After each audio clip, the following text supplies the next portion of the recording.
Bluetooth karaoke speaker. Basta Pinoy, mahilig sa videoke yan. Kaya papahuli yan sa kantahan. Ito mga boss yung trending na speaker ngayon. Paano naman kasi napakamura lang. Pero quality talaga siya. Sa price siya kasi meron na siyang dalawang mic na kasama. Isang wireless at yung isa may cord. So, what's in a box muna tayo. Siyempre may manual yan at yung charging cord niya. Kompleto yan mga boss. So ito yung mga controls niya, power at main volume control, at yung meron siyang mic volume control. Yung iba mga forward and rewind yan. Sa likod naman merong port para sa gitara, kung mahilig kayo yan.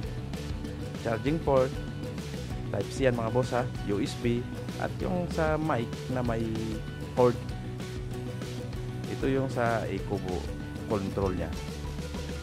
Kaya kung ako sa inyo boss, check out nyo na yan. Ganda diba?